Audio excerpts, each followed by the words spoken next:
Deep within a dark, magical realm, our resident Chunibu protagonist, Cid Kagenou, struts around in his edgy, pitch-black Shadow Garden gear, while blue magical energy swirls around his boots. Seriously, his main quest in life isn't to be a generic RPG hero or some final boss, but the ultimate puppet master pulling the strings from the background. He stands in his mental happy place, flanking himself with an imaginary elf girl and an army of masked followers. Smirking under his hood, like a total dork, whose eyes flash red because he desperately wants to be the Eminence in shadow. This whole dream started in his past life as a basic school kid, where he dreamed of posing dramatically in a feathered hat with flower petals. Back in the real world, young Cid spent his nights in a dark bedroom, staring at a glowing computer screen, pretending to be an unremarkable mob character at school, while secretly undergoing a brutal physical grind on the weight bench. He spent his days ignoring high school socialites, reading books, and mastering martial arts, while hiding his power level under a shadowed face. He sat hunched over his desk, preparing for his shadow-broken career, fully aware that no matter how much you bench, you still get deleted by a modern military squad in a gunfight. He even calculated that a direct nuclear strike would vaporize him instantly. Which is a massive skill issue for a wannabe shadow deity. So what did he do? He wore a victory headband and crammed his brain with crazy theories to avoid getting nuked, desperately scribbling notes and researching bizarre mystical methods. After losing his mind over a knockoff magic book, he decided he had to unlock actual magical energy. He went on a solo budget pilgrimage wearing a goofy straw hat, meditated under freezing waterfalls, did extreme yoga tree poses, prayed on a random wooden cross, and literally smashed his bare head against tree trunks until he bled. Then, one night on a dark road, he saw flickering headlights. Convinced he'd finally found the magical source, he sprinted toward it and got himself completely pancaked by a massive oncoming delivery truck. Fast forward to his isekai reincarnation as Cid Kagenou, where he retains all those ridiculous memories.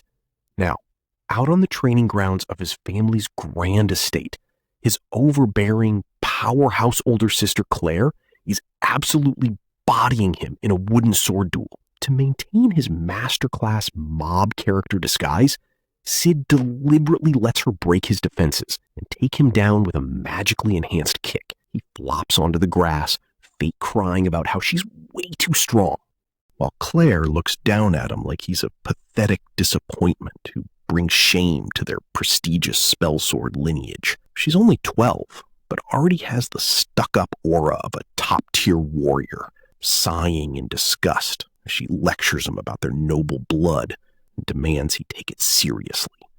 Cid plays the weak, submissive little brother perfectly, so Claire summons a flashy magic orb and holds her wooden sword horizontally to continue her condescending lecture about his lack of magic, technique, and physique.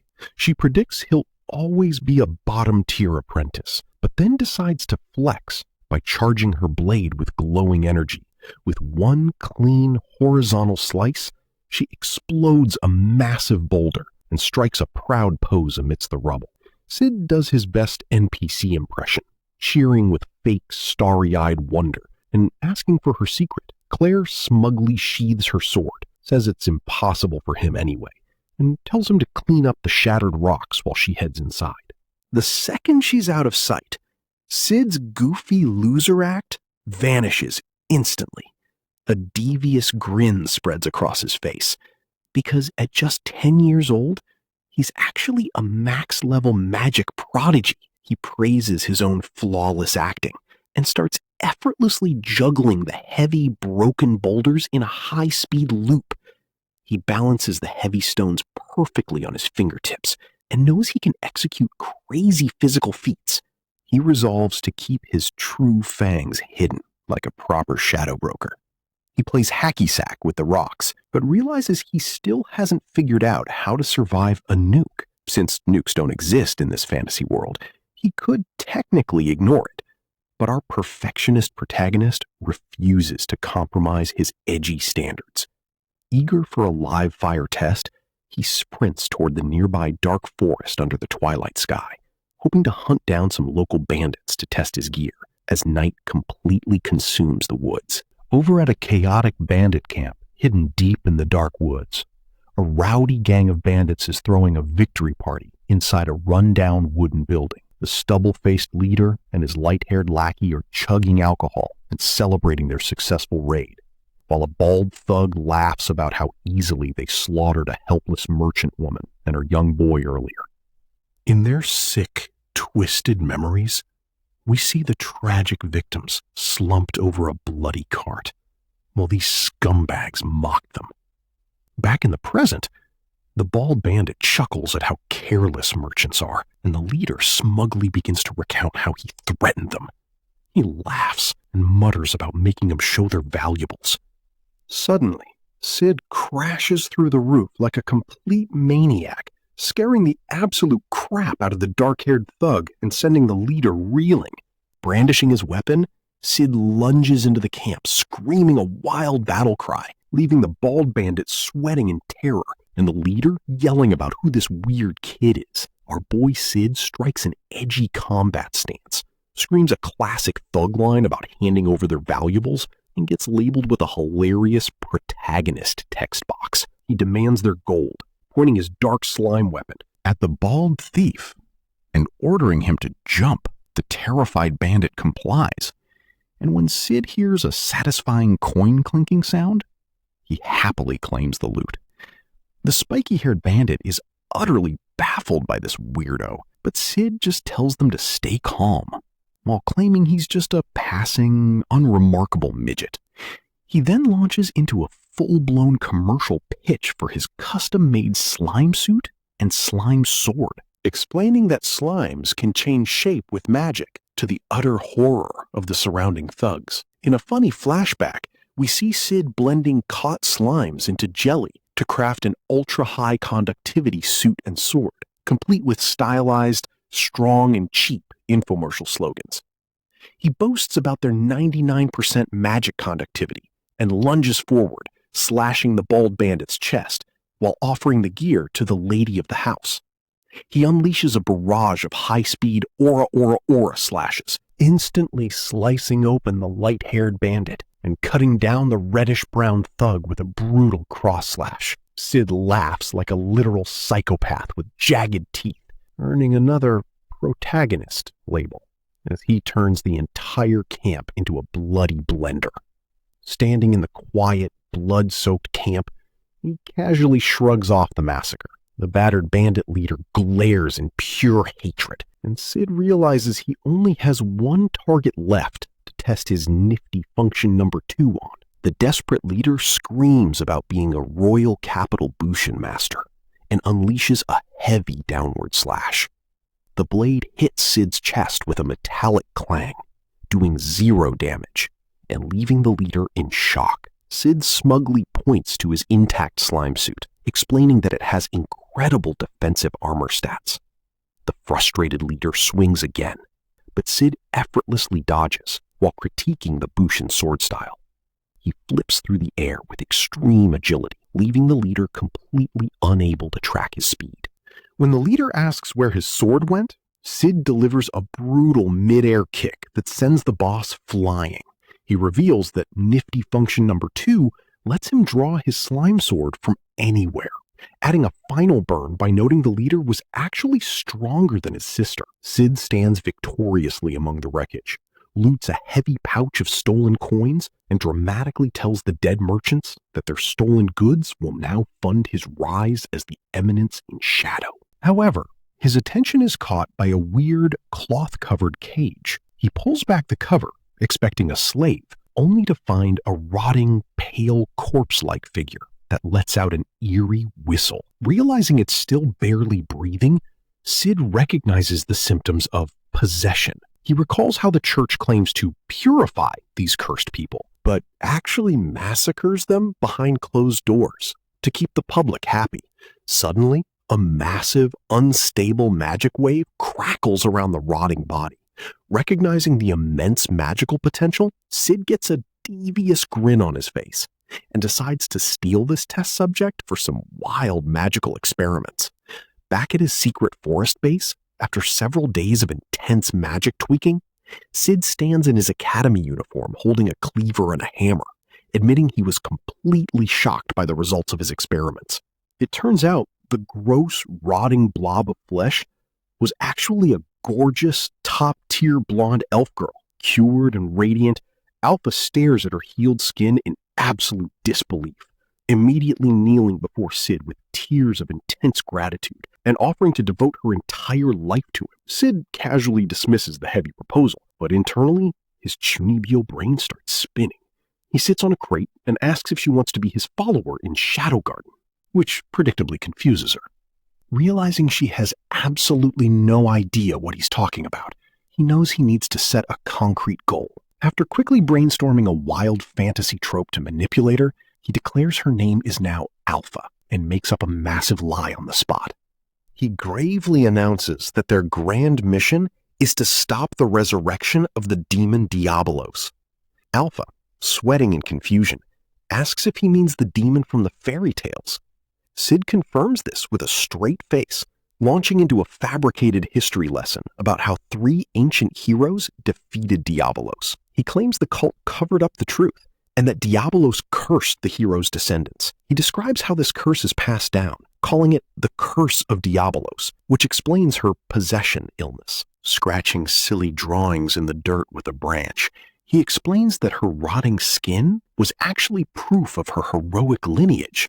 Alpha clutches her head in anger, furious that hero descendants are persecuted instead of revered. Cid points his stick at the drawings, explaining that a secret shadow organization called the Diabolos cult rewrote history to wipe them out. He adds that they are actively trying to revive the demon and designates them as their ultimate enemies.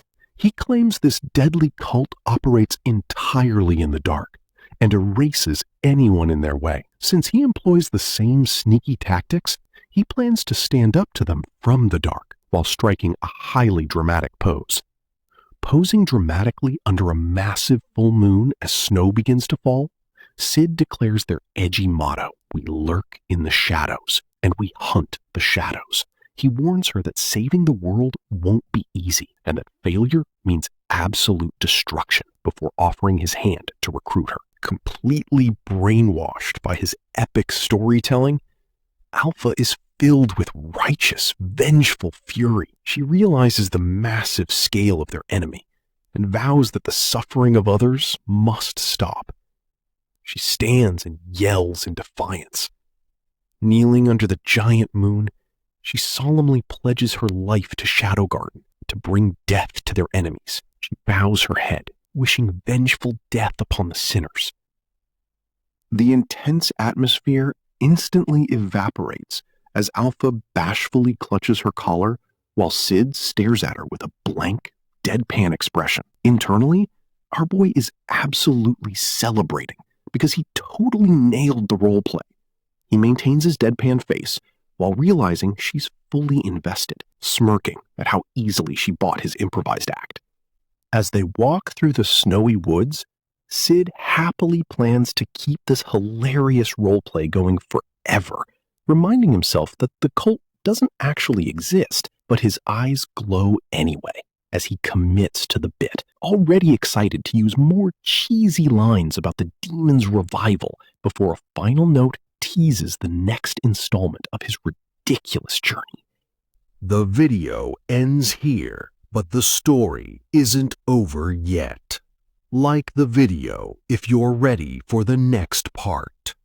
We open under the clear skies of the Kagenou estate grounds, where Cid quietly reflects with Alpha on their lengthy 3-year journey since the glorious founding of Shadow Garden. Now that he and Alpha are 13 and his aggressively overprotective sister, Claire, has turned 15, she is legally obligated to attend the capital's magic school. But before she can leave, she corners him in her new uniform, threatening violence if he doesn't say she looks good. Cid's sister would have left, But her plans are completely derailed on the day of her departure, because as the dramatic narrator and our panicked protagonist shout in unison, his sister was suddenly kidnapped in the second episode of this ridiculous journey.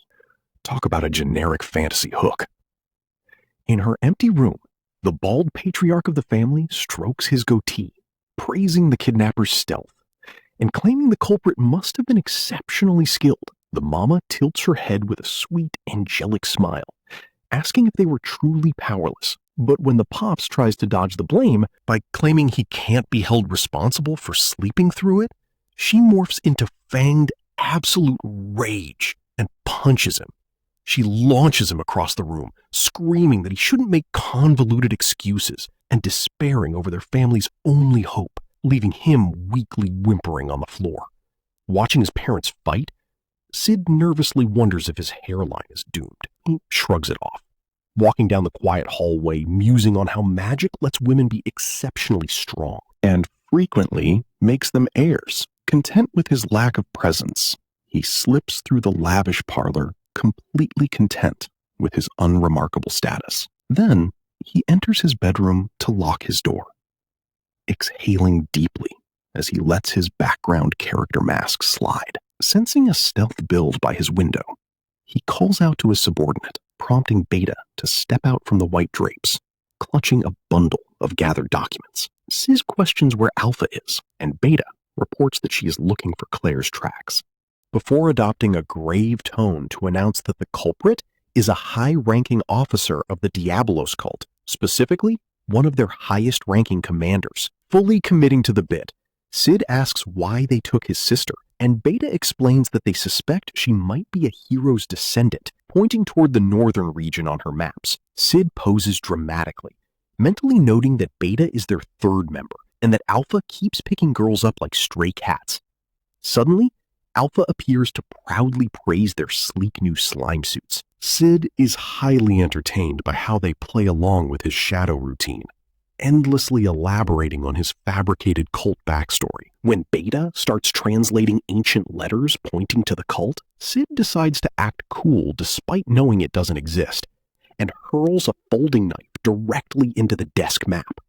He sits back and declares that his knife throw reveals where they are keeping Claire, explaining that the northern base is a fake and the real one is south. Beta blinks in surprise at the lack of markings, but suddenly gasps, her brain performing Olympic-level mental gymnastics to process the coordinates and conclude that there must be an underground hideout in the south. She looks up with tears of pure devotion, stammering in absolute awe of his instant analytical skills and how he understood their hidden meaning while looking at him with worship. Striking a sharp pose, Cid corrects her that she must refer to him as Shadow, pointing toward the horizon as he orders a midnight rescue. Beta bows in unison, leaving our protagonist internally laughing at how they follow up his random, fabricated lies with an Oscar-worthy performance. Cut to the gloomy, damp underground prison of the southern region, where the steady echo of water droplets sets a classic dungeon crawler mood. Clicking his boots, the tall, blonde cult officer Rex approaches the iron bars, mocking his captain, Cid Kagenou, by asking how she is holding up. Kneeling in heavy chains, our feral sister instantly recognizes his punchable face as the prestigious but trash-tier Viscount Olba, who got utterly clapped in the first round of Princess Iris's tournament.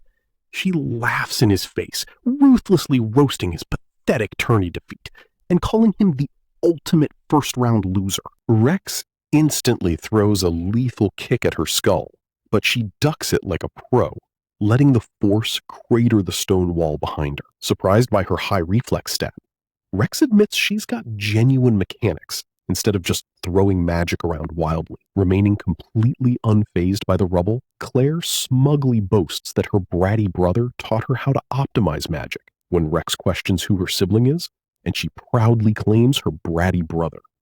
We get a quick training flashback of her aggressively styling on young Cid while secretly stealing his masterclass techniques. Though Cid always ended up eating grass, which is exactly why she bullies him every single day in the present. Back in the dark cell, she demands to go home, but Rex pivots to asking if she's felt unwell or suffered possession debuffs, like rotting black spots. She scoffs at his fake doctor act, recalling how Cid cured her with weird stretching exercises a year ago and left her feeling perfectly fine. Rex realizes she's had the symptoms and is definitely compatible. And when Claire demands answers, he refuses and threatens to investigate her brother. Big mistake. Delivering a sudden, violent strike that connects directly with Rex's face, Claire breaks free from her shackles and unleashes an insane, blood-soaked anime rage aura, whispering that she will end him. Rex is horrified by her self-mutilation build, but Claire just steps forward, howling that she will slaughter his entire lineage if he touches Cid. Desperate to mute her, Rex delivers a heavy blow to her face, knocking her out. He decides to leave to harvest her blood instead. Suddenly, an armored knight shrieks that invaders are tearing up the dungeon and warns of attackers in the hall. Rex rushes out, sword drawn, only to freeze in sheer terror at the sight of his entire elite guard squad lying dead, shouting in disbelief. A massive wave of magic violently explodes the ceiling. Sweating and unable to track her speed, Rex watches Alpha step out, flanked by several masked members of Shadow Garden. They declare doom upon the Diabolos cult. With Alpha standing tall as her silver hair frames her mask and gliding past him to whisper about the demon Diabolos and the truth behind possession, Rex loses his absolute mind, screaming to know where they learned their top-tier endgame guild secrets. Alpha simply turns her back as Rex desperately rants about their leak, which shouldn't have been possible, but she immediately cuts him down with a lightning-fast slash that brings him to his knees. Smiling beneath her mask, Alpha claims they won't kill him as her nearby subordinate giggles because they need info. Cornered, Rex swallows a shady rage-enhancing pill, while Alpha watches calmly, triggering a grotesque awakening transformation that shatters the floor. While the Shadow Garden babes stand perfectly unbothered, Beta flags his escape through the wall and urges to chase, but Alpha smugly stops her, as Beta turns back in surprise, claiming that their god-tier boss, Shadow, already predicted this escape path and is waiting up ahead because Cid foresaw how this would go, which leaves Beta beyond words. Meanwhile, deep within the vaulted corridors of the massive Southern Underground facility, our Chunibyo King Cid is posing in full Shadow cosplay, completely oblivious to the fact that he got lost and separated from his team. With his cloak billowing dramatically, he mentally notes that this bandit hideout has way too high of a production budget.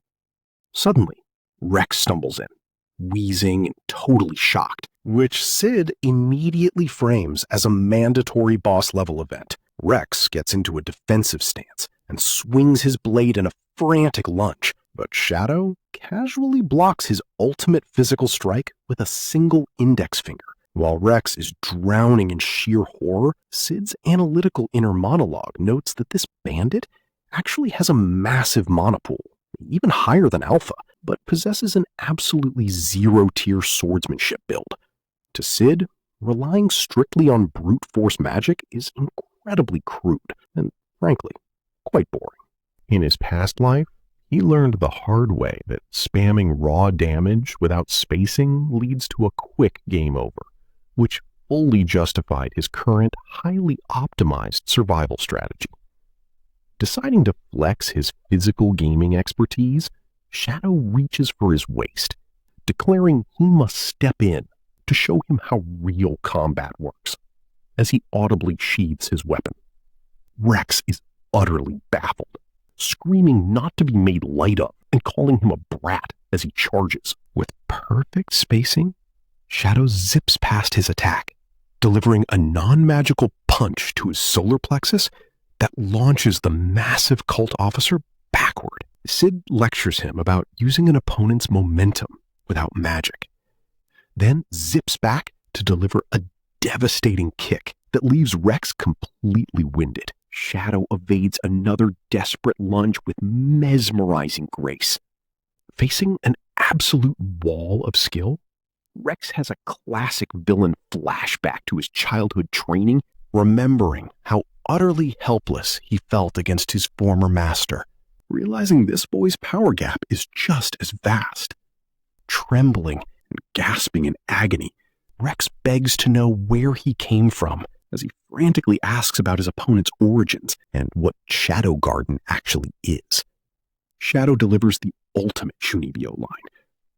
We lurk in the shadows, and we hunt the shadows, stating that is their sole purpose. Rex desperately snarls that opposing them is hopeless and that they stand no chance, since the darkness runs far deeper than they know. Shadow countersmirks, claiming they will simply burrow ever deeper.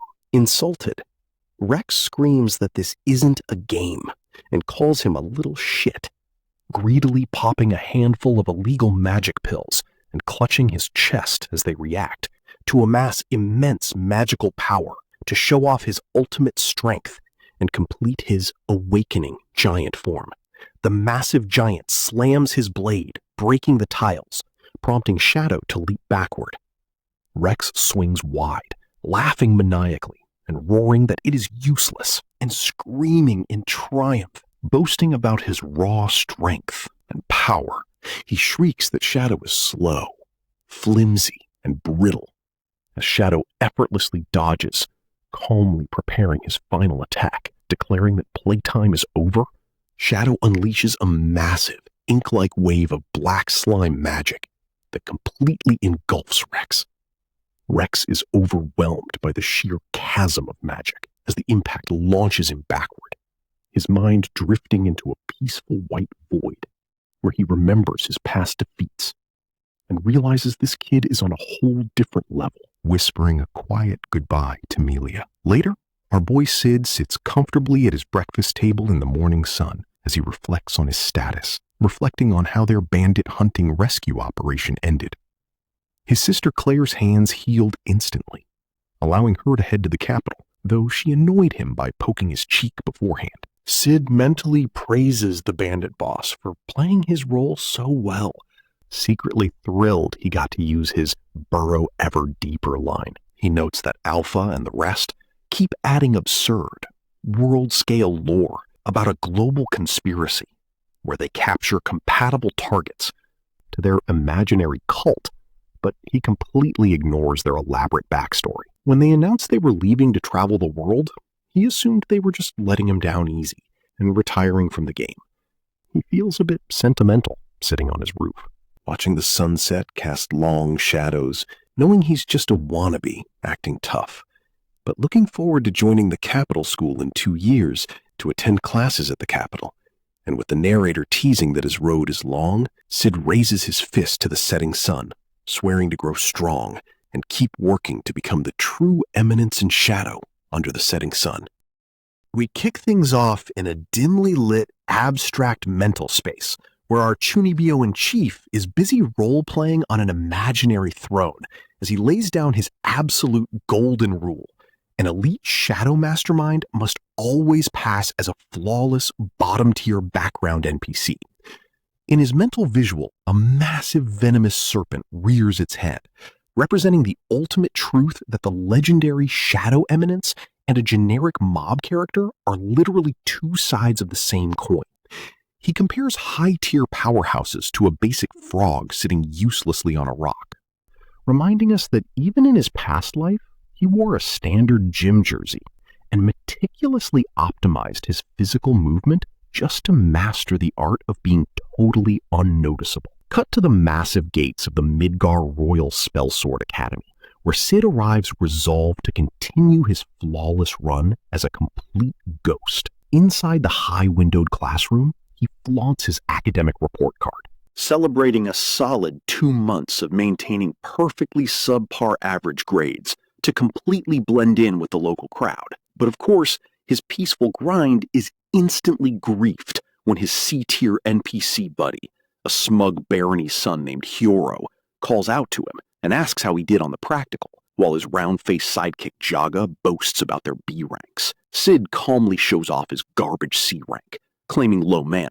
only for Hyoro to lean in with a sneaky grin to remind him of their pre-test wager, specifically the rule that the lowest scoring loser has to face a devastating penalty. Meanwhile, out in the corridor, a random rich boy with imaginary roses gets brutally rejected by the Academy's top-tier idol, Princess Alexia Midgar, who looks like she would rather watch paint dry. The local spectating students watch from behind a doorway, gossiping about her dumping a high-status duke's son in record time, prompting Hyoro to explain that she's the school's untouchable royalty. Jaga notes her future is probably just a cold political marriage anyway, but Hyoro smugly insists she'd fold if you're stubborn enough, which is when Cid finally chimes in with an annoyed expression and begs to skip this cringe penalty game.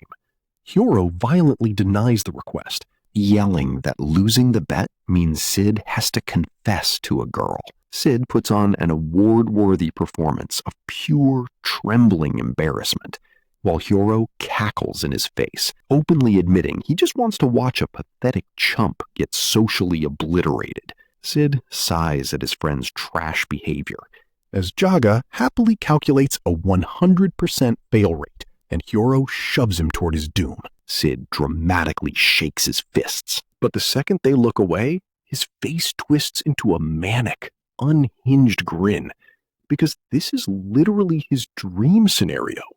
Getting publicly rejected by the school's idol is the ultimate, gold standard mob achievement. A brief flashback reveals him pulling an all-nighter in his dark dorm, wearing a victory headband to research the perfect confession strategies to maximize his mob rating before launching his mobbist mobfession. He runs at Princess Alexia, slurring her name, while carefully executing his stuttering vibrato. A precise 60-degree hunch, trembling knees, and a wandering gaze. Stopping at a mathematically perfect distance of 182 centimeters, he drops into a rigid, flawless 90-degree bow to pop the question, mentally high-fiving himself for delivering a performance of pure artistic mediocrity and self-described art. Alexia stands frozen in absolute silence. But instead of the expected soul-crushing rejection, she grabs his hands with an ethereal, angelic smile and happily accepts the proposal. Cid's brain completely blue screens, and as he stutters in absolute horror while she casually confirms the relationship, a silent, gargantuan scream of existential dread echoes through the school, because his perfect mob build just got hijacked by a forced rom-com protagonist route. We cut to the bustling academy cafeteria, where Cid sits over his meal staring with a severe frown of pure confusion at his plate. Jaga sits next to him, and Hyoro scowls, agreeing that this entire situation is incredibly suspicious. Cid rants to them about the math not adding up. How does a girl reject a high-tier duke's son, but instantly accept a certified nobody? Hyoro lazily tells him to just shut up and enjoy the win, before screwing up his face to mockingly insist that the princess is probably just using a plain loser as a joke to cleanse her palate from handsome guys like him. Cid stares back with absolute deadpan energy, while the surrounding NPC classmates huddle nearby, whispering absolute murder and throwing lethal daggers with their eyes. This immediate aggro sends a jolt of panic through Cid's nervous system as he realizes standing out like this will completely ruin his hidden mastermind playthrough. Dripping cold sweat, he tries to salvage his cover by casually claiming he's going to dump her immediately because she's way out of his league. The boys gasp in shock, and Cid double downs on his escape plan while picking up some food and swearing them to absolute secrecy about the penalty game. Hyoro and Jaga happily agree, only for a sweet, terrifying voice to chime in right behind them. The boys jump out of their skin as Princess Alexia and her dark-haired maid appear, with the princess casually asking to join their table.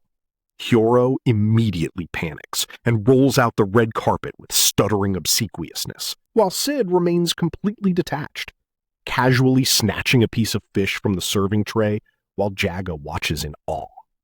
The maid serves their luxury plates, and Cid's eyes flare with a devious, galaxy-brain strategy to force a breakup through terrible table manners.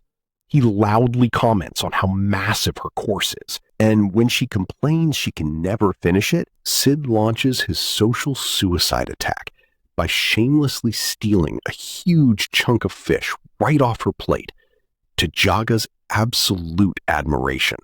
He waves a drumstick around, stuffs his face like a starved raccoon, and aggressively crumbles his food, gloating internally that no princess would ever tolerate such a repulsive, uncouth gremlin. For a brief second, Alexia smirks with quiet amusement, but then she hits him with an angelic, loving smile and tells him to eat his fill, even pushing a plate of bread his way. Cid freezes with bread dangling out of his mouth in sheer defeat, while Jaga frantically apologizes for his lack of manners, and Hyoro desperately sucks up to her. Cid can only stare at his traitorous friends, secretly admiring how effortlessly they exude pure background character energy. The princess then drops a bomb. She mentions they both signed up for the Royal Bushin-style practical elective this afternoon and invites him to train, casually adding that she pulled strings to get him into the expert class by royal decree. While his friends stand in absolute dumbfounded shock, we transition to the massive training hall, where high-tier students are running combat drills in their sleek black gear. Various squads are clashing with wooden swords, and Cid observes the high-quality facilities, noting how the school segregates the elite black uniform students from the white uniform beginners. The handsome instructor, Zenon, claps to gather the class and happily introduces Cid as their new transfer student. A random female student immediately objects to a white-clad scrub joining the lobby, but Zenon smoothly pacifies her by revealing it's a direct recommendation from the princess, causing the girl to instantly blush and back down. Cid sweat drops at the sheer power of Alexia's brand, just as the princess herself approaches in her sleek training gear and twin tails.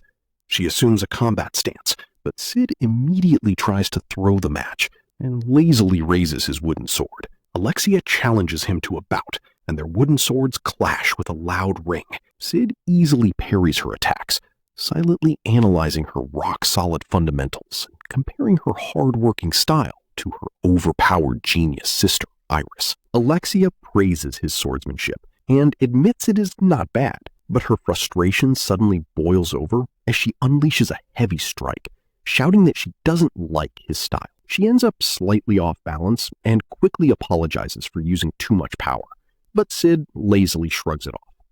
Suddenly, Zenon interrupts to scold Alexia, and she quickly turns around as the instructor hands Cid a fresh practice sword. Cid takes it with a basic nod, and Zenon praises his impressive freshman moves before launching into a lecture about how the Royal Bushin style revolutionized the meta and why it's accepted by the younger generation. Cid plays the humble fanboy, complimenting Zenon's fame, which prompts the instructor to laugh and emit literal, sparkling husband material energy. Annoyed by this smooth display, Alexia aggressively steps between them, and as she grips her sword document, she suddenly yanks Cid into a crushing, highly suggestive embrace. This leaves Cid standing absolutely rigid, his soul escaping his body in a frozen, deadpan face of absolute existential despair. The awkwardness continues out in the Grand Academy hallway, where Zenon watches them retreat and warns Alexia that she can't keep running away forever. The princess cold shoulders him, claiming she's just a child who doesn't understand adult politics, and immediately grabs Cid's arm to drag him away as their footsteps echo. Zenon's dark silhouette stands motionless, watching their exit, while Cid glances over with an incredibly bored expression. Looking out at the majestic stone courtyard, Cid finally pieces the puzzle together and confronts her. He points out that Zenon is clearly her fiancé candidate, and that Cid is just being used as a human shield. Alexia casually shrugs it off. but Cid dramatically clutches his chest, whining about how she toyed with his delicate heart just to pick a harmless target. She gives him a flat, deadpan look as she walks on, explaining that Zenon has been forcing the marriage issue lately. Cid waves his hand dismissively and tells her to keep him out of her personal drama. But Alexia suddenly corners him with a smug smirk and addresses him as Mr. Penalty Game Loser. Cid's heart skips a beat as his brain tries to reboot, attempting to play dumb and sweating profusely. She reveals that his round-faced buddy Yaga, or Pot as she calls him, instantly spilled all the beans the second she said hello, prompting Cid's soul to burn with pure rage. Cid vows to turn his traitorous friend into actual mashed potatoes. Alexia deadpans that he's mixing his inner thoughts with his spoken lines before instantly flipping the switch to fake tears and threatening him with execution for making a princess cry. Realizing this girl is a master-tier manipulative actress, Cid accepts defeat, but reminds her that a mere baron's son won't keep a high-tier fiancé away. She asks what he dislikes about Zenon, and Cid points out the instructor's suspiciously perfect, glittering smile. Standing tall, Alexia tosses a handful of silver coins into the air, declaring that perfect people don't exist, and that she actually prefers predictable scum like Cid. She mockingly steps near the glittering loot, telling him to pick it up. Cid attempts to hold on to his dignity, asking if she thinks he can be bought. But the second she says you do, he drops straight to his knees to eagerly scoop up the cash. Alexia smirks down at her newly acquired subordinate, telling him he's a good boy, but has to yell to get his attention when he ignores her for the money. She points a pen at his collar, firmly declaring that they are keeping up the fake couple act until Zenon gives up. She smirks down, calling him her pooch, while Cid mutters that he won't tolerate such humiliation, only for her to instantly toss another silver coin. Cid moves in a blinding flash of pure greed to fetch the coin, completely accepting his new, highly paid reality as the twisted princess's personal dog. We kick things off in the Grand Training Hall, where Cid has spent 2 agonizing weeks playing the part of a fake boyfriend. Sure, her polite public act makes him want to vomit, but when they're alone, she reveals her actual, delightfully twisted self. Instead of falling for her cute, blushing smile, our boy Cid maintains a flawless, stone-cold, unimpressed gaze, fully immune to her charms because he spent his past life failing to beat high-difficulty RPGs after falling for deceptive boss waifus, making his current strategy to keep his feelings at a solid 0. She immediately points out the terrible dog sketch on his robe, laughing and calling him her personal pooch, before demanding he fetch her some water. Cid tries to act tough and refuses to be her servant, but the split-second sound of a silver coin hits his ears, and his body autopaths at supersonic speeds to deliver a freshly poured glass. She praises her highly convenient, money-driven dog, leaving Cid to curse his own god-tier Pavlovian cash reflexes. During their wooden sword spar, the princess starts venting about how Instructor Zenon acts like a well-adjusted adult. She complains that he doesn't even bother trying to sabotage her, which deeply pisses her off because his effortless skill makes her feel utterly inadequate. Cid, playing the ultimate background character, casually shrugs off his prowess and easily parries her attack, while asking if they aren't basically on the same level anyway. Alexia admits she's worked hard and is relatively strong, but her mood immediately plummets as she compares herself to her cheat code sister, whispering that she has 0 talent and that everyone calls her swordplay mediocre. She flashes back to a soul-crushing memory where she felt microscopic standing in her sister's shadow, especially when her golden child sister patronizingly claimed she liked her sword style. That single compliment made her despise her own style forever. But then, Cid gets surprisingly real, telling her he only hates her style because it's just as gloriously basic as his own, throwing in a casual grunt. He breaks the fourth wall of NPC behavior by admitting he's an awful person who wouldn't care if 1 million people died, and that if she got kidnapped, he'd literally just laugh. But he argues everyone has their own weird, highly optimized priorities in life, even if others think they're completely trivial. So if their swordplay is truly identical, then he genuinely likes her style. Alexia flushes hard, suspicious of his sudden main character energy. But Cid immediately downgrades back to lazy NPC mode, saying he just hates when things he likes get trashed. This completely shatters her defense, and she abruptly calls off the session to walk home alone.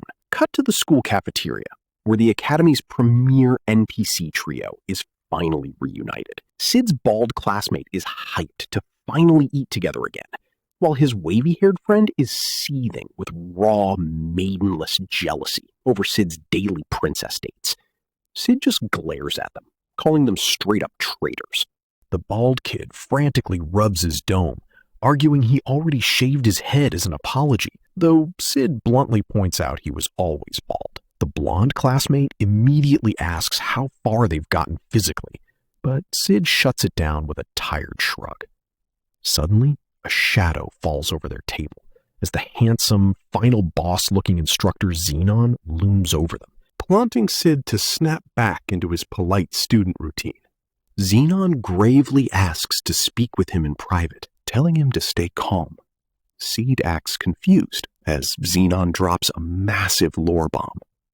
Alexia didn't make it home yesterday. The blonde classmate lets out a hilarious, high-pitched scream, while Xenon explains they found her shoe and signs of a struggle, meaning she's been kidnapped. Externally, Cid is sweating bullets in classic horror, but internally, his dark, petty brain is cheering. That is, until Xenon adds that Cid is their only suspect, summoning a squad of heavily armored royal guards. Before he can even process the setup, a light-haired knight aggressively grabs him, dragging him off to the interrogation room. Meanwhile, over at the imposing Knights Order headquarters, we find two figures looking out of the massive glass windows as Princess Iris Midgar regally notes she has a firm grasp on the situation. She narrows her eyes, declaring that Cid looks incredibly suspicious, and asks Marquis Xenon for his take. Xenon, acting perfectly composed, agrees that most people suspect the kid, but dismisses Cid's abilities, calling them the absolute embodiment of mediocrity. He pictures the poor mob kid getting harmlessly bullied in an interrogation cell, concluding he simply lacks the stats to pull off a royal kidnapping. Iris wonders if Cid had accomplices, but Xenon dismisses this, predicting the boy won't talk under pressure anyway. Right on cue, the heavy doors slam open as Cid's terrifyingly overprotective older sister, Claire, bursts into the room. She completely cuts off Iris's train of thought about keeping tabs on him, desperately begging the princess to release her brother. Stunned by this sudden breach of security, Iris gives a cold, authoritative glare, demanding to know who this girl is. Xenon immediately panics, scolding Claire for her utter lack of manners in front of royalty.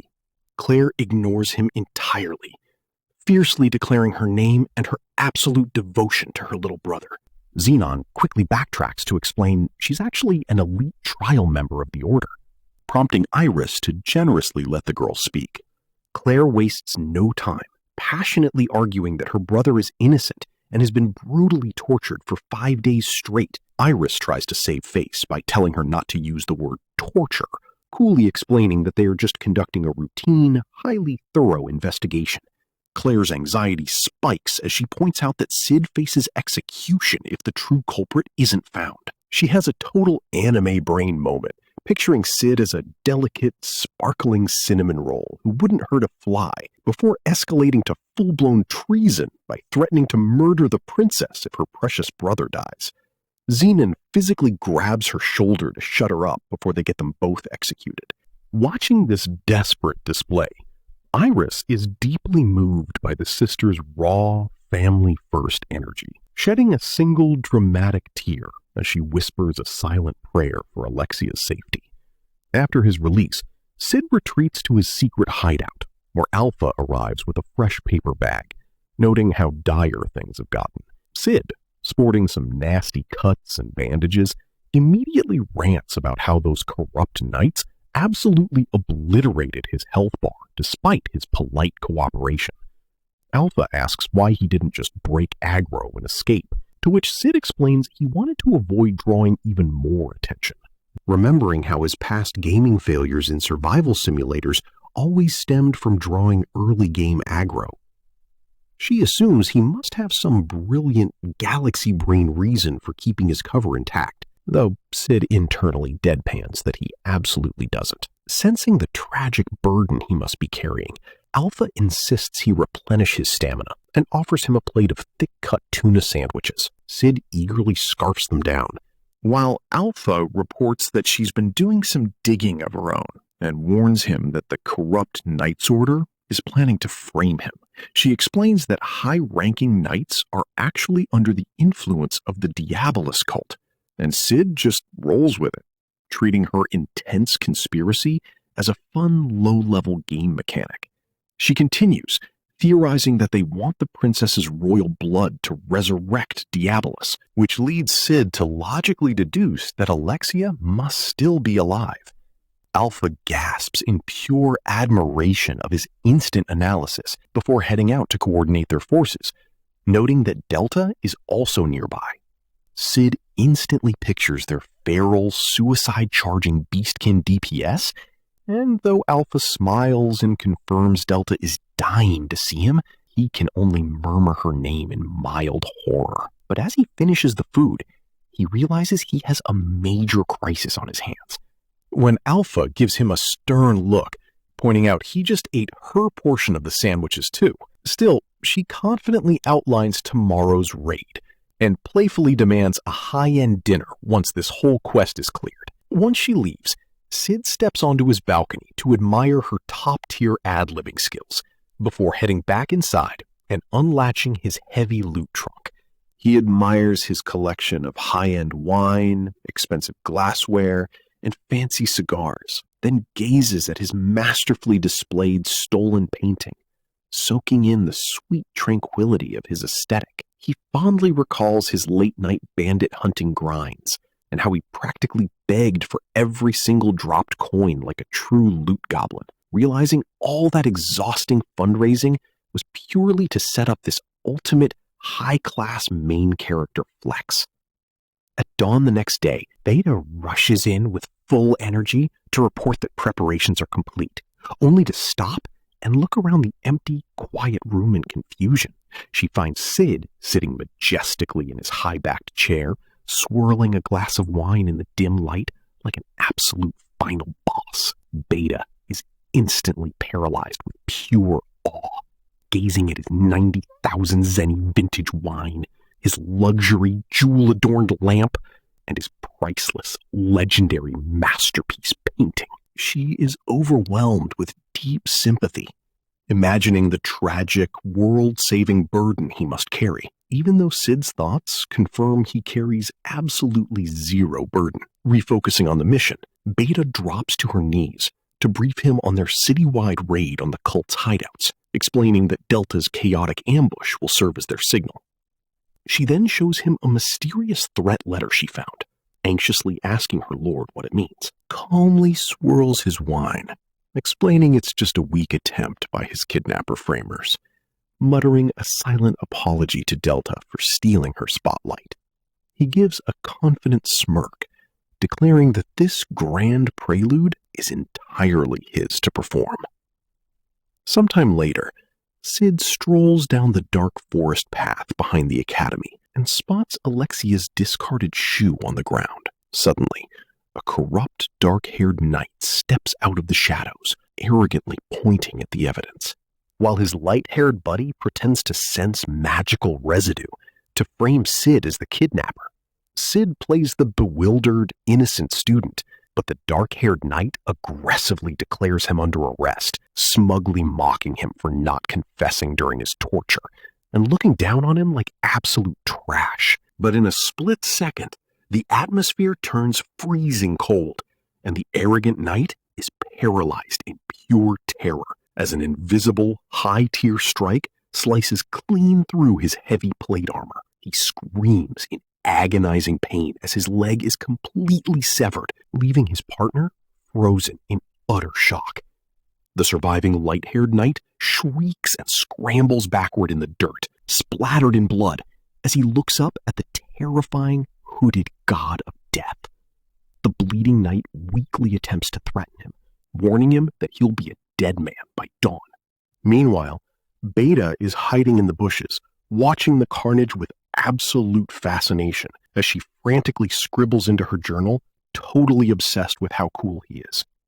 Cid raises his glowing slime blade, chillingly stating that there's nothing to fear, his eyes flashing with zero mercy beneath his hood, as he promises that by dawn, his swift strike will finish them, ensuring that all will be over. As a massive explosion echoes in the distance, Cid notes that Delta has officially started her rampage, then turns to his loyal subordinate, telling Beta it's time to move. Beta immediately salutes with a blushing, starry-eyed smile, leaving our ultimate mastermind to smirk into the night, whispering that the grand nocturne has finally begun as he prepares to dance across the battlefield. Deep inside the damp, labyrinthine tunnels of the stone corridor, our favorite chaotic beastkin dog girl Delta is currently speedrunning a dungeon raid with absolutely zero chill. The local guard mobs are having a total breakdown. One guy with a distinctive eye patch screams, "Stop! What did we ever do to you?" while his heavily armored buddy cowers in pure terror, yelling, "Eek! What the hell are you?" A random brown-haired soldier tries to reach out, begging, "Help me!" But Delta is locked in her savage, combat-ready stance. The narrator even pops in to remind us that her crazed eyes and fiendish grin look like a literal nightmare amidst the darkness, right before she swings her ridiculously oversized black sword like a baseball bat, slicing through the guards and sending them crashing into the masonry. Meanwhile, outside, a massive, bright explosion tears through the city skyline. Alpha is perched atop a clock tower, like an edgy, self-serious Batman clone, complaining that Delta has absolutely zero respect for property damage limits. But she puts on her black mask anyway, muttering that it's time to make her move. Back inside a silent, abandoned prison cell, the dust of the battle is settling. Our captive princess, Alexia Midgar, finally wakes up on a cold stone slab, groaning, "Where am I?" Instead of having a typical fantasy princess panic attack, she instantly boots up her internal tactical analysis and notes that her wrists are bound by magic sealing shackles.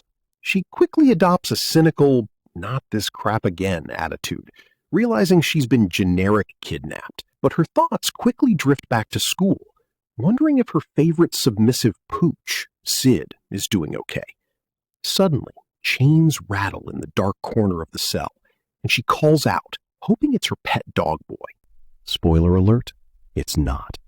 It's a massive, pale, skull-faced mutant named Amelia, chained up like a final boss prototype. Alexia recoils in pure horror, gasping, "A monster?" Right on cue, a wildly unhinged mad scientist in a lab coat bursts through the door, clutching his head and screaming that they've been sniffed out.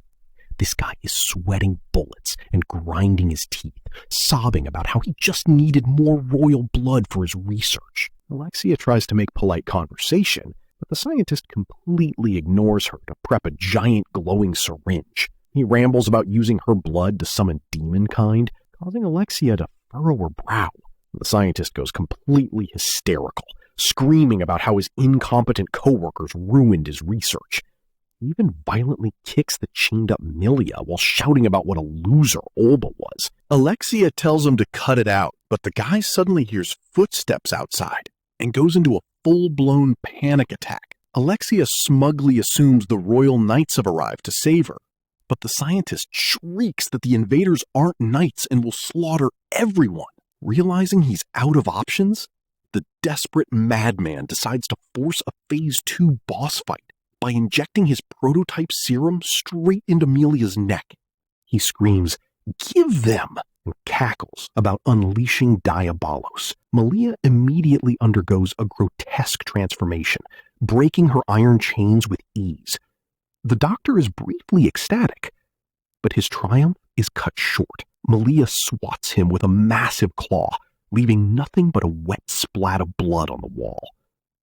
Alexia, now covered in pizza sauce residue, deadpans about her current escape odds. The monster then literally smashes through the stone wall, causing a cave-in that sends Alexia crashing to the floor. She coughs through the dust, realizing the beast has escaped. She shakes her head, stepping over the ruined cell. Her eyes fall upon the bodies of the fallen prison guards. But before she can grab a weapon, a familiar voice echoes through the corridor. She looks up from a dead guard's sword to see her smug academy instructor, Xenon, standing there in a fancy cape, offering to rescue her. Relieved, she gasps, "Instructor Xenon!" Meanwhile, transitioning over to the rainy city streets, absolute chaos is breaking out as civilian NPCs run around in terror. First Princess Iris Midgar is sprinting through the cobblestone alleys with her sword drawn, trying to figure out why multiple monster raids are spawning all over the city. She questions what on earth is going on as she dashes through the rain. She finds her night squads engaged in a desperate raid against the mutated Melia. Her squad of knights tries to hold their ground with spears and daggers, but they are completely outmatched by the towering beast. A terrified young recruit screams, "Commander, what is that monster?" while the bearded veteran commander desperately tries to keep his squad from wiping. When the young soldier recklessly charges forward, the beast whimpers a tragic, low-pitched "help," causing the recruit to freeze in terror. Luckily, Iris executes a perfect hero entrance, leaping through the air to land a heavy horizontal slash on the boss. The young soldier is instantly starstruck, gasping, "Lady Iris!" But Iris tells him to save his praise. She turns back to the fallen beast, demanding a status report. He explains they've already lost 8 squad members to this elite mob. Suddenly, the boss recovers and lunges, prompting the soldier to scream.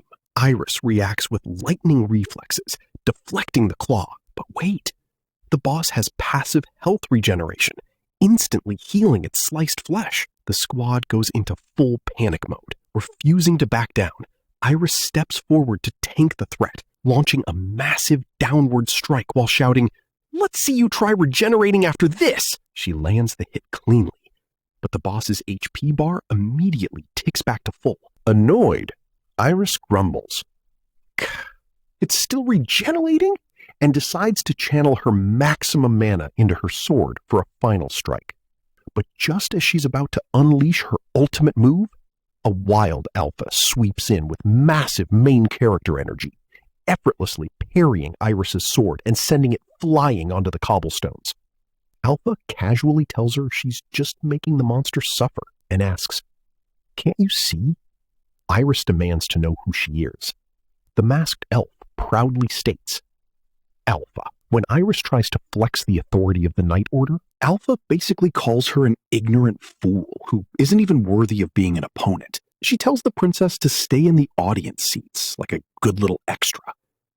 Alpha then gently approaches the weeping mutant, murmuring, "You have cried enough." She prepares a merciful, high-damage final blow as Iris and her squad watch in stunned silence. The quiet presence of this new shadow faction dominates the wet night. A solemn narration echoes through the rain, while Alpha softly prays that she will find peace in the afterlife. The recruit shivers in the aftermath, calling out to Iris. Iris stands there, staring into the empty, wet street, realizing that her sister Alexia is somehow at the center of this crazy shadow war. She clutches her sword, silently praying that her sister is safe. Back inside the ruined, dimly lit stone hall of the castle, Xenon is trying to play the chivalrous savior archetype, offering Alexia a smooth ride home in a carriage. It's just like back in my old MMO grinding days in the real world, where I constantly wiped on escort quests because I blindly trusted late-spawning NPCs. A seasoned player knows that a convenient savior is always a trap.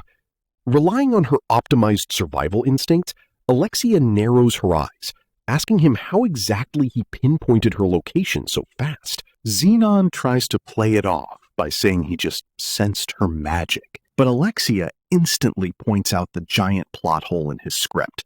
Her magic was sealed by the shackles until literally 2 minutes ago. She steps forward and aggressively calls out his lies, pointing her sword at him and accusing him of knowing her location because he was the mastermind behind the kidnapping all along. Realizing his dialogue options have failed, Xenon completely drops the polite instructor facade, brings a hand to his face, and lets out a hilariously edgy villain laugh. He proudly boasts that the facility is indeed his, and that he funded the crazy mad scientist's research, spreading his arms as a massive wave of dark, oppressive magic erupts around him like a classic mid-game boss transition. Down in the grim, dimly lit underground stone corridor, Alexia Midgar plants her feet firmly and points her blade at Xenon, accusing him of being the mastermind behind her kidnapping. Instead of denying it like a normal human, the generic, corrupt instructor tilts his head back with a classic edgy villain grin, admitting she is just a vital ingredient for his shady experiment. This gets a furious glare from the determined princess, who mockingly points out that the mad scientist he funded just got pulverized by some rampaging monster. But Xenon is a total tryhard. Before Alexia can even blink, he unleashes a lightning-fast slash that tears open her thigh, sending blood flying as she flinches in agony. He literally screams that it doesn't matter, as long as her blood is safe, while staring at his freshly stained blade. Clutching her bleeding leg, the annoyed princess grimaces and asks if he's researching frickin' vampires. But Xenon ignores her sassy retort and tells her to shut up and follow him, his face contorting into a power-hungry mess as he brags that this project will earn him the 12th seat of the Knights of the Round. Alexia is left completely confused by this generic lore drop, which triggers a cliché mental slideshow of 12 ominous cloaked figures who rule the shadows with wealth and power. He returns to the present, staring at his gloved hand like a classic mid-game boss, and claiming her blood is the final key to his promotion. Then, with a mocked sigh, he admits he would have much preferred her sister, Princess Iris, a low blow that hits Alexia's deepest insecurities. Losing her cool, she lunges forward with a furious scream to slash him, but Xenon matrix dodges the strike, mocking her for dropping her proper princess facade. She recovers instantly, shouting that she could ask him the same thing, as their swords clash in a massive shower of sparks.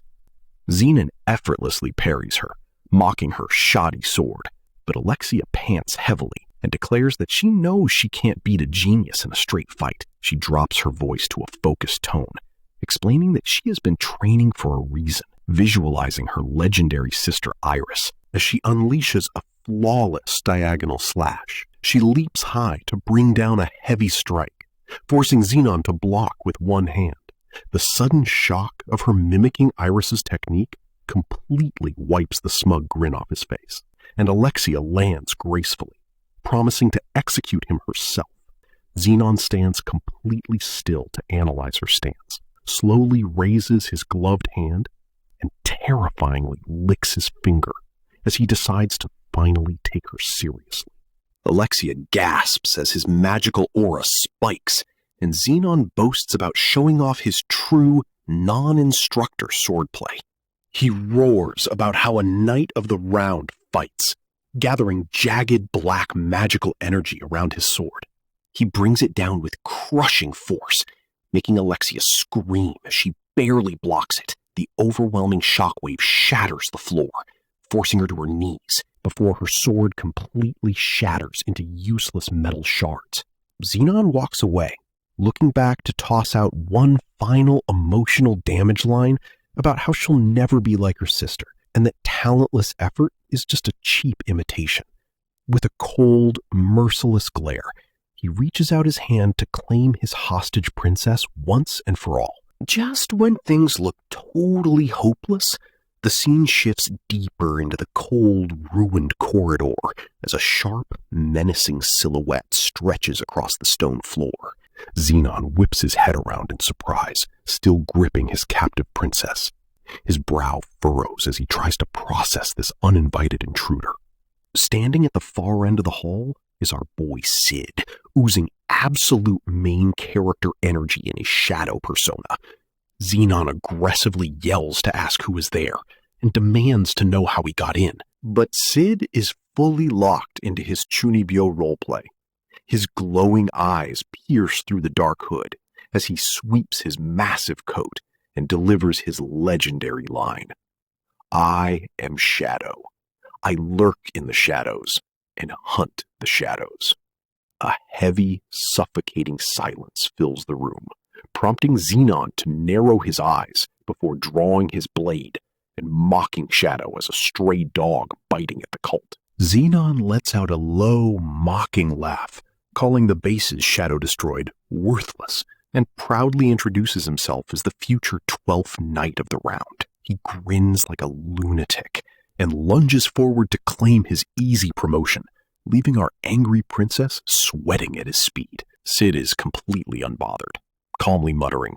So, Xenon confidently swings, expecting a hit, but Cid casually teleports behind him like a literal lag switcher, asking where the main cult forces are. Xenon's smug face turns to absolute sweat, and he desperately spins around to slash, only for Shadow to block it effortlessly, leaving Alexia's jaw on the floor. The two lock blades, Xenon straining like crazy, while Shadow effortlessly parries every frantic attack. Xenon growls in frustration, swinging wildly again, only to hit Shadow's perfect defense. Leaping over him, Shadow taunts him for having a dull sword, leaving Xenon choking on his own rage, before screaming, "Don't fuck with me!" in a wild frenzy. Watching this, Alexia has a sudden flashback to her training days and realizes Shadow's style is the exact ideal she always envisioned. She thinks back to her childhood and recalls her long-forgotten ambition. She realizes that this isn't some god-tier talent, but rather a swordplay of absolute mediocrity, forged by endless effort. The perfect style for those who are unblessed. This realization explains why her sister Iris actually loved her swordsmanship, bringing tears of absolute clarity to her eyes. Back in reality, Xenon gets smacked to the floor, panting and asking who the hell Shadow is and why he hides such insane power.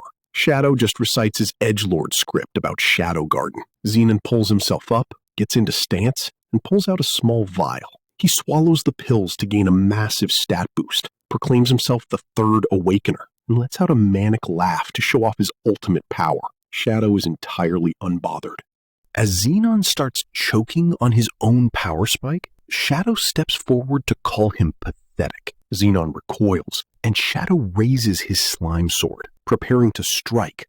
As he channels an absurd amount of compressed magic into his blade, Xenon is shaking in absolute terror as his magic fails, while Alexia is completely mesmerized by the pretty violet glow. Shadow draws back his arm for a massive strike. Xenon pathetically screams for him to stop, but Cid calmly tells him to witness true, ultimate power. With a quiet behold, Cid unleashes his ultimate I am atomic move. Now, to understand Cid's absolute cheat code expertise, we cut back to his past life, where a crazy boy wanted to survive a nuclear bomb. He faced a simple riddle of how not to get evaporated and trained like a madman to break his human limits until he realized the only logical solution was to literally become the nuke. Back in the present, the insane atomic blast leaves a massive, smoking crater where the facility once stood, divine energy still crackling in the air. Iris Midgard desperately runs down the edge of the crater, screaming for her sister, only to find Alexia sitting dazed but perfectly fine in the center of the blast zone. Under the quiet, starry night sky, Alexia cries out to Iris, who throws her arms around her in a massive hug. Alexia smiles and assures her sister she's safe, all while looking out at the massive wasteland left by her mysterious savior. The story jumps forward to a clear, sunny day outside the grand, historic Royal Midgar Academy. Alexia stands smugly on the terrace, hands on her hips, telling Cid he's officially off the suspect list. She paces around, talking about the mysteries surrounding the incident, while Cid stands there looking like a completely deadpan NPC. She proudly notes that her sister Iris is forming a special task force she plans to join, before resting her hand on her sword and admitting she owes him a thank you for liking her swordsmanship. Clasping her sword, she smiles genuinely and says she finally likes her own style, before quickly putting her tsundere mask back on to clarify he didn't actually help with that. Cid just rolls his eyes and mutters a dry, "Great phrasing." Alexia blushes, and seeing him walk away, she notes they don't have to fake being lovers anymore. But then she gets incredibly bashful and suggests they could actually keep dating for real, hoping he wouldn't mind. With zero hesitation and absolute speedrun efficiency, Cid turns around and drops a brutal hell no. Later that night on the rooftop, Cid is completely nonchalant as he complains about being a busy guy who's sick of being ordered around by a wicked princess. Alexia pulls out her sword with a terrifying pitch-black smile and asks if that's so. Cid dramatically claims he'd rather die, prompting Alexia to swing her blade in a murderous rage to arrange exactly that. And just like that, the camera pans up to the starry sky, leaving behind a massive pool of blood and a brand new school legend about a corpseless murder.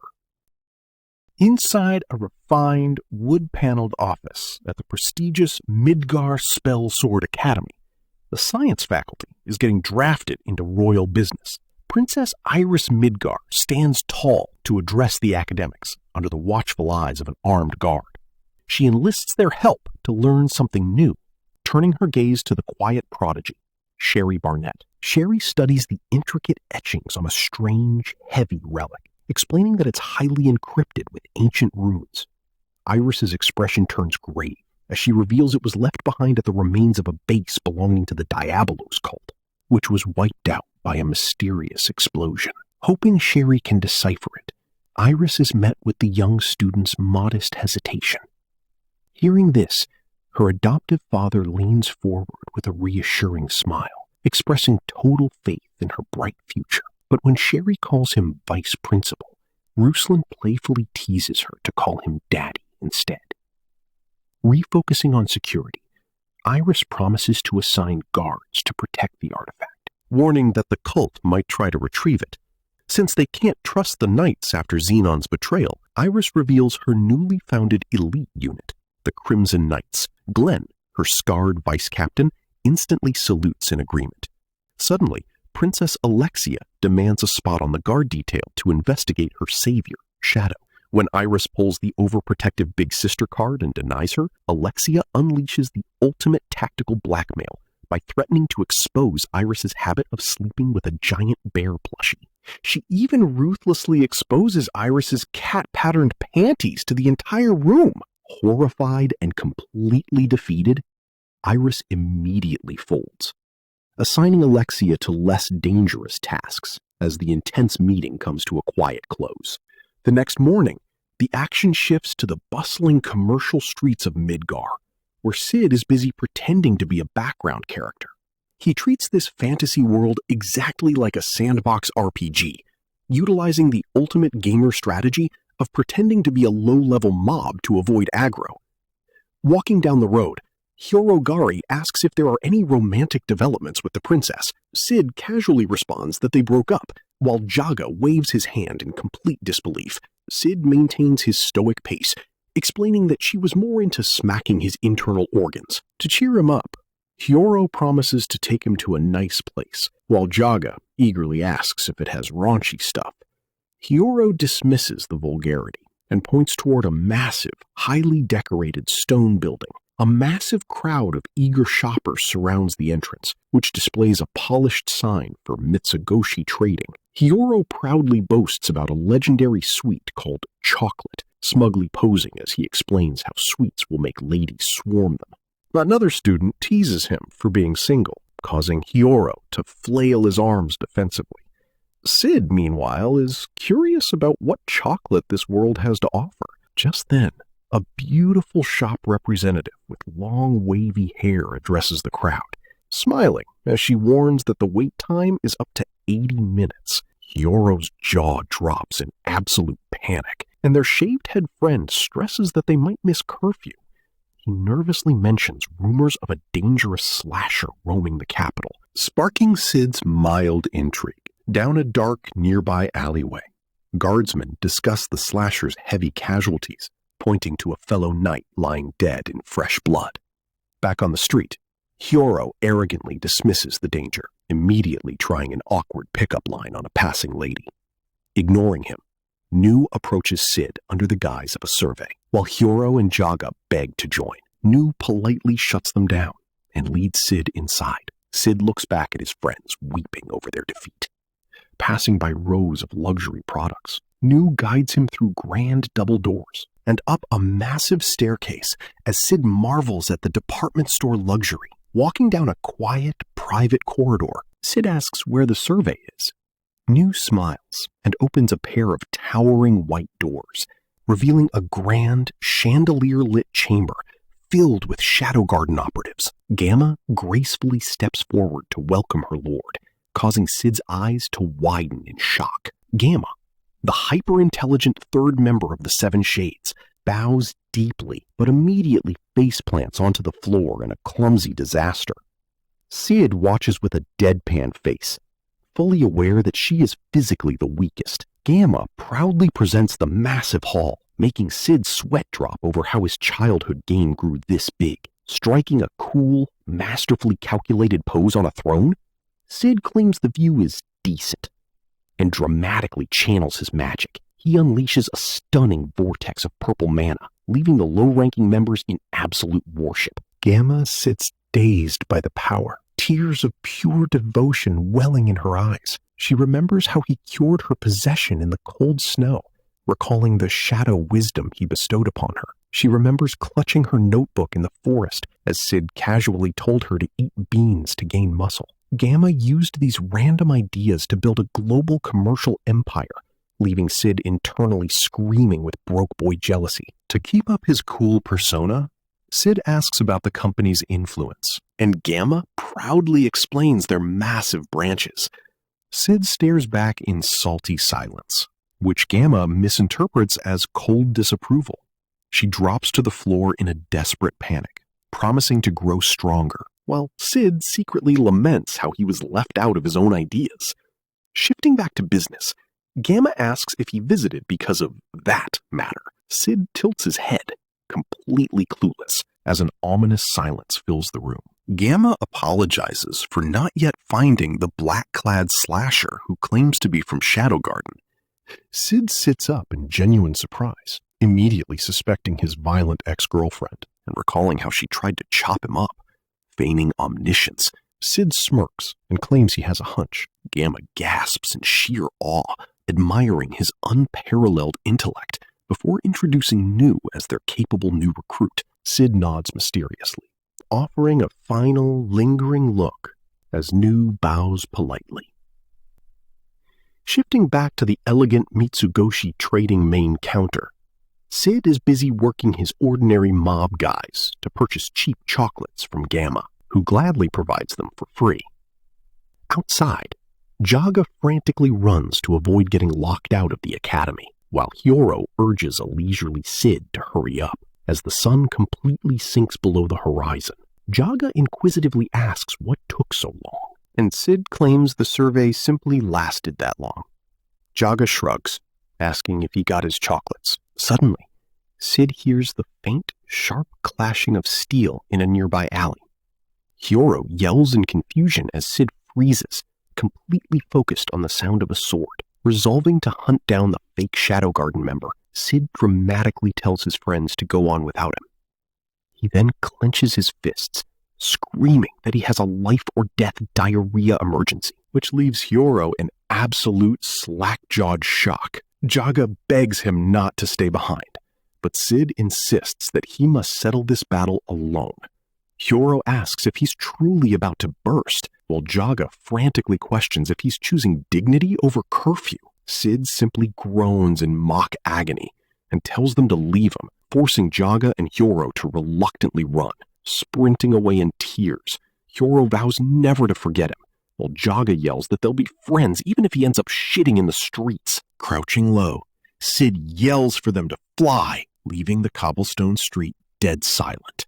Darting into the shadows to trace the conflict, Cid's eyes widen as he spots Princess Alexia. He quickly hides, wondering what on earth went wrong in her life to make her the slasher.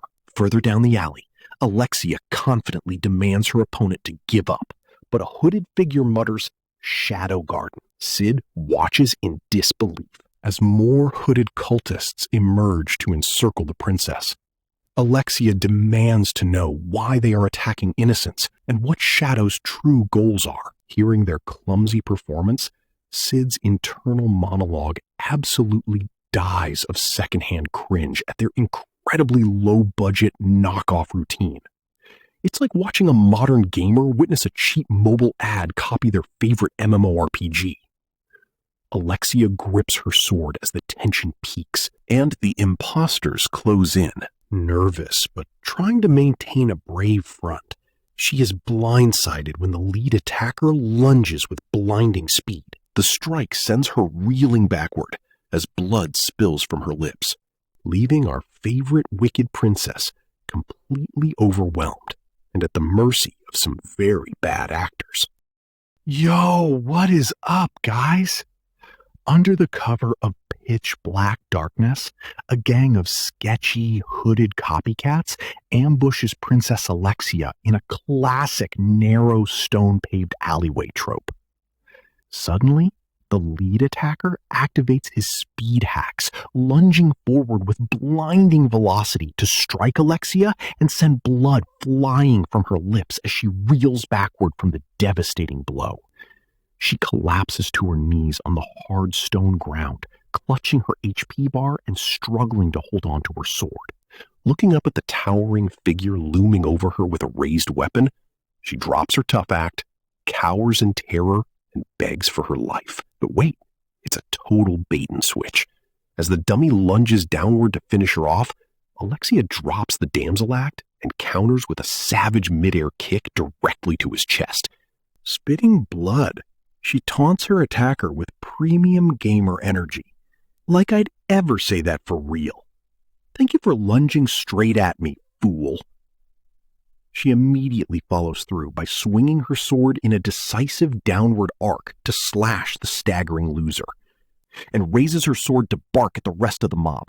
Well, who's next? While trying to patch up her bleeding side with spellcaster magic, another generic cultist lunges from the shadows. Her reflexes lag in complete shock as she screams, "No way! How can he still move?" Suddenly, the attacker's eyes bulge as a black blade impales him straight through the chest from behind. Standing behind him is our ultimate edgy role player, Shadow, who stands colder than dry ice. The remaining copycats freeze in a tense standoff. Shadow, posing in a dramatic silhouette with glowing eyes, drops his premium Chunibyo voice line. Foolish pretenders who claim the name of Shadow Garden, you shall pay for your sins with your lives. The cultists pale in sheer terror before Shadow lunges forward with explosive speed, slicing them into mincemeat. Having effortlessly cleared the lobby, he turns his back on the scene and mutters, "Fools." But Alexia isn't done. She brandishes her sword and demands, "Stop right there, Shadow! I'm Alexia Midgar, Princess of the Realm." Under his hood, his glowing eyes lock onto her with suffocating gravity. Alexia recoils with an irritated, fearful ugh. Despite her trembling, she demands answers. "I've been looking for you ever since that incident. Answer me before you leave. What are your goals? To To what ends do you wield that power? Standing completely detached in the cold wind, the mastermind warns her to back away, saying, "Do not get involved. The less you know, the less you suffer." The princess presses closer, shouting, "For the sake of my country, I must find out, whether you're a friend or—" Shadow turns his head slightly and drops a chilling, high-tier threat. "If I said I'm your enemy, what then?" Completely stunned, she stammers, I'd fight you. Maybe I can't match you now," and tearfully vows to protect her sister and friend. "But if Iris and my only friend will be in danger because of you, then I swear that I'll—" Shadow instantly vanishes into the night, leaving Alexia walking down the towering alleyway while looking at her trembling hands, sobbing, "I can't stop shaking." She grips her sword, wondering who on earth he is. Gazing up at the glowing moon casting light over the rooftops, she whispers, "Are you?" As we transition to a hushed alleyway in another part of the starry city, walking calmly, Shadow reflects on these fake Shadow Garden guys with a classic gamer mindset.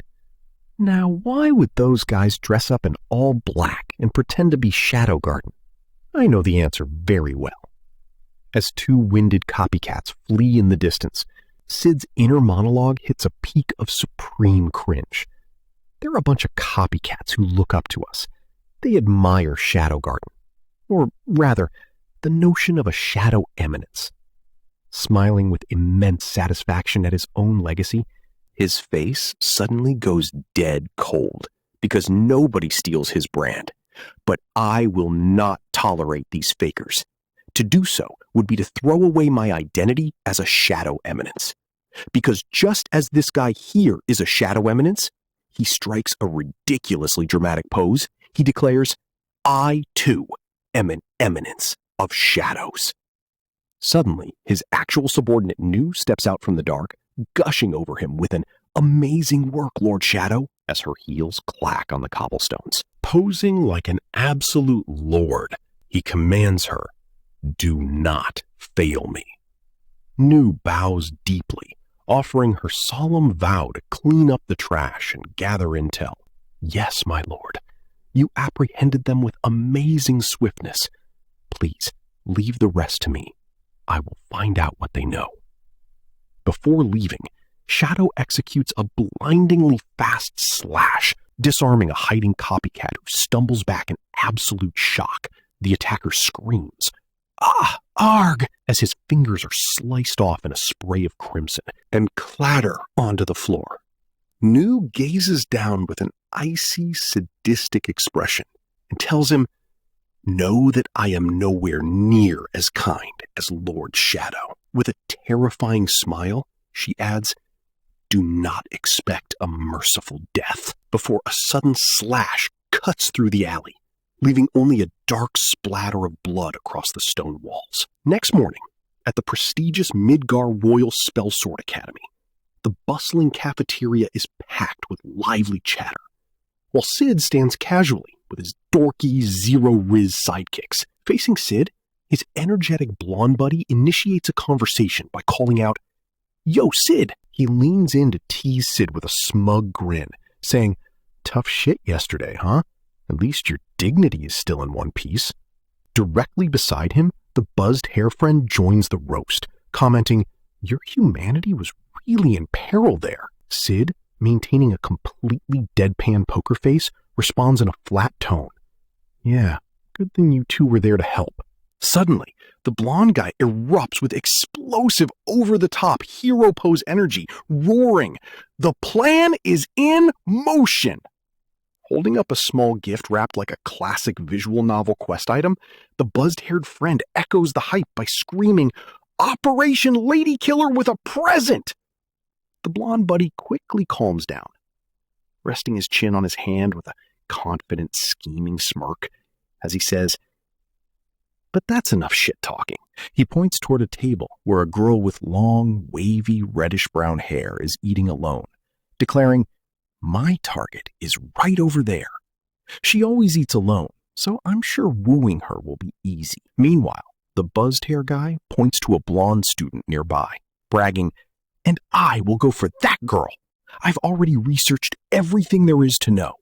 With a creepy, excited grin, he proudly raises a single finger to detail his invasive stalker background check, listing her social circles, room number, favorite food, body measurements, the color of her panties. The blonde buddy smiles brightly and turns to Cid to ask, "Oh, nice going. What about you, Cid?" Cid, looking absolutely bored and holding a small chocolate box with a blank expression, mutters, "I'll just give it to some rando." The blonde friend immediately charges forward with cartoonish energy, leaving Cid behind, while yelling, "Well, there's no time to waste! Charge!" Running alongside him, the buzzed hair friend screams with confident, somewhat misplaced hope, "The next time we meet, we'll all have girlfriends!" A short while later, Cid is standing completely unfazed in the academy hallway, while a screaming crowd of annoyed students surrounds him, yelling, "Cha! It's him! The stalker!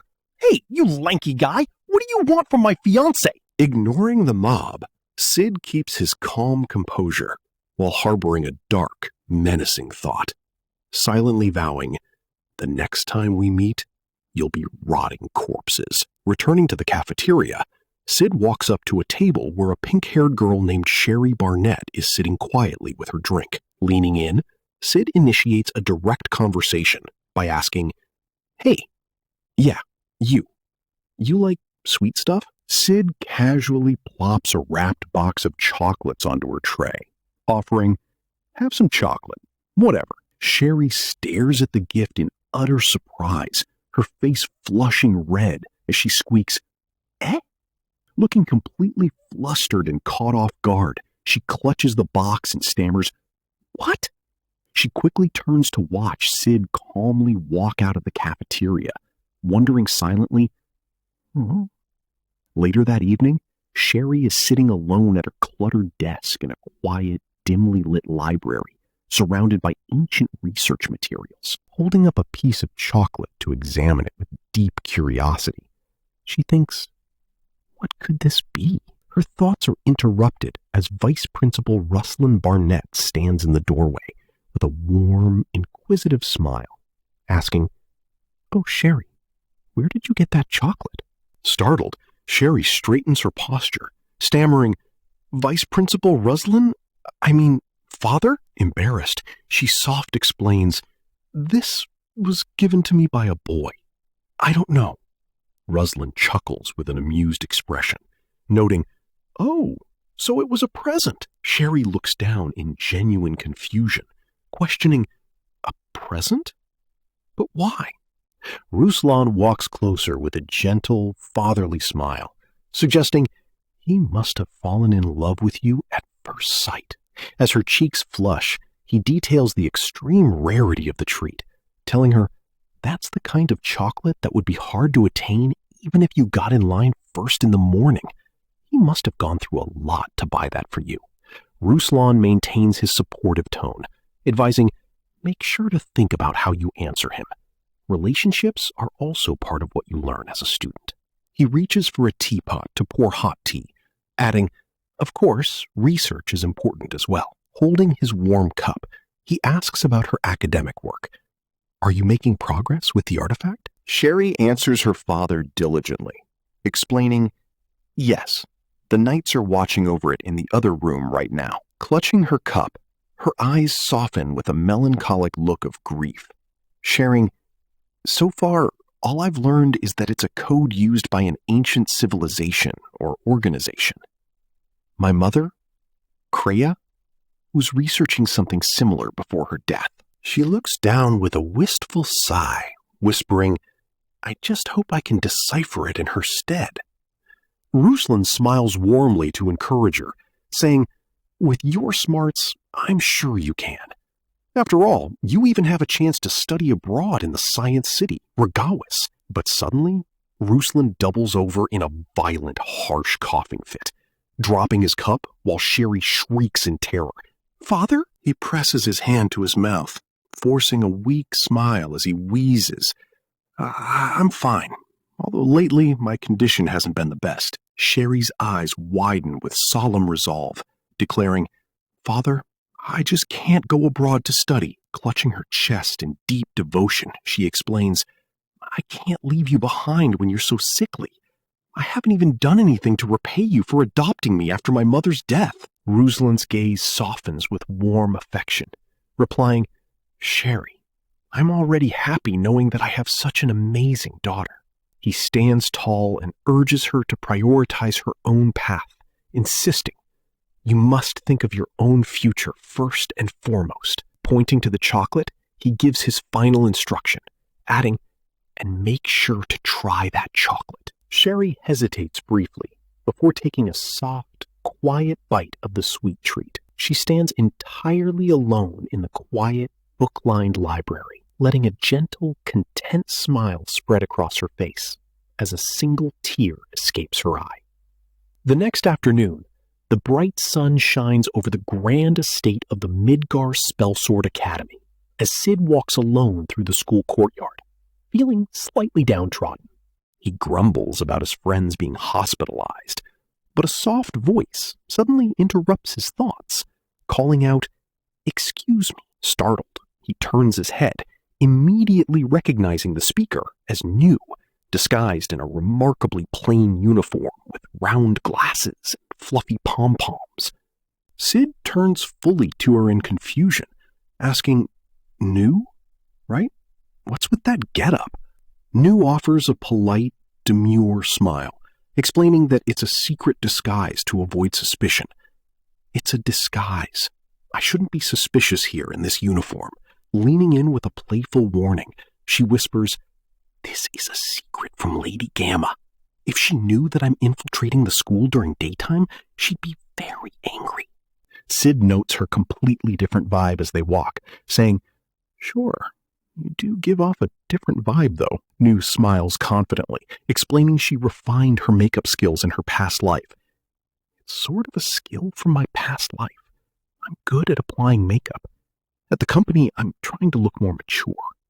Cid curiously asks about her actual age, prompting her playful, mysterious reply, That's a secret. Looking at the grand buildings, she mentions her noble past as a student here.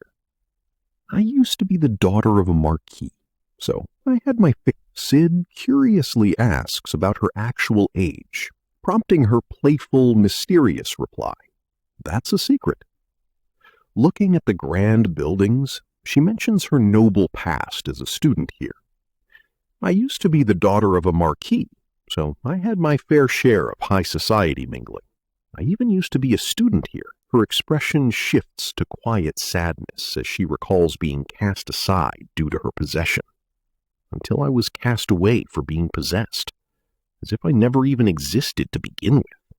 But the sadness fades, and she turns warmly to him, stating she's much happier now.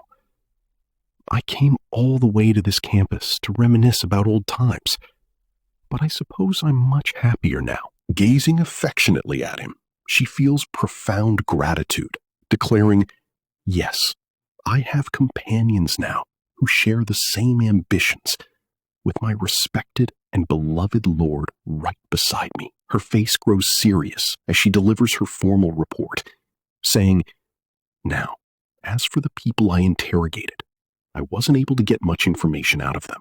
She explains their minds were broken due to powerful brainwashing, to which Cid grunts a vague, vacant, New continues, I believe they were part of the Diabolos cult's third children. In her mind, she reviews the tragic lore of the brainwashed orphans used as sacrificial pawns by the cult, but decides there's no need to explain such basic knowledge to her master, thinking, but such basic knowledge is not something I would need to explain to him. Walking along, she reasons that the enemies are claiming to be Shadow Garden to lure them out, while hinting at a stronger threat in the capital. Cid walks on with a non-committal. New mentions the recent confirmation of a powerful first child, Rex the Riveting Rebel. She reviews his terrifying elite martial prowess, once again keeping her observations silent since she assumes her master is already fully aware. But such basic information is something he'd obviously know by now. Speaking in a chillingly flat tone, she describes her ruthless execution of yesterday's captured intruders. As for the fools from yesterday, I hung them in the city. She stands partially shrouded in shadows, stating it should serve as a warning. Warning that the cult is definitely plotting something. She bows respectfully, promising, I'm certain you're already well aware of many details, but I shall report anything new I find. Cid walks on looking completely blank, while the narrator dryly points out he is certainly not aware of anything.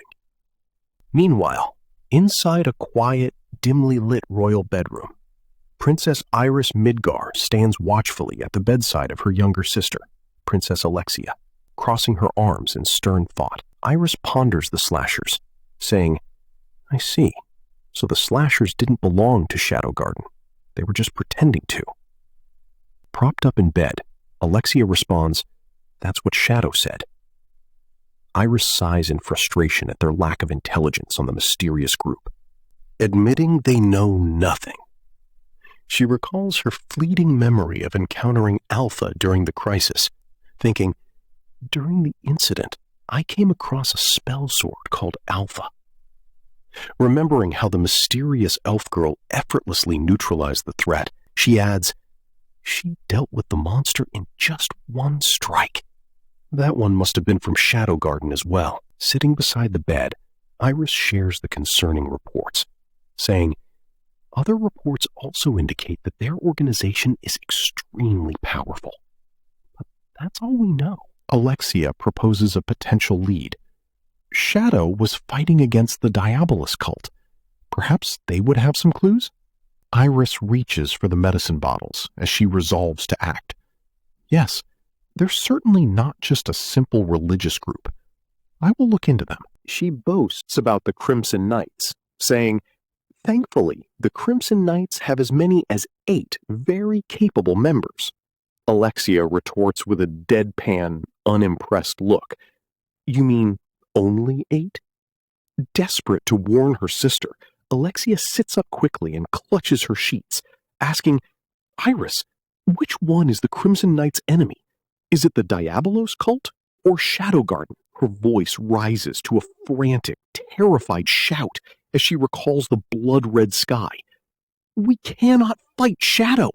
You saw the explosion that painted the night sky red with blood? But Iris dismisses the warning with absolute composure, saying, we already agreed that it was the artifact going out of control. No human is capable of releasing such power. Alexia gasps in helpless, pained frustration. That's not... Iris coldly brushes off her claims as confusion from captivity, saying, I'm sure your memories are just hazy, because you'd been locked up for days by that point. Placing a toy bear next to her sister to urge her to rest, Alexia grumbles. I don't need this bear plushie, though. Iris pauses and turns her back, declaring with commanding authority, about the Crimson Knight's enemy, it's both. Anyone who threatens to bring harm to this country will not be allowed to roam free. Far away at the academy, Sherry Barnett rests her head tiredly against her arms at her desk, resolving to stay strong by her window, beside a mysterious dark-haired woman, while declaring, no matter what goes down in the future. Meanwhile, Cid Kagenou swirls a wine glass in his dimly lit room with peak theatrical intensity, gazing out over the moonlit rooftops to finish his dramatic monologue with a flourish. No matter what conspiracy looms above our heads. The video ends here, but the story isn't over yet. Like the video if you're ready for the next part.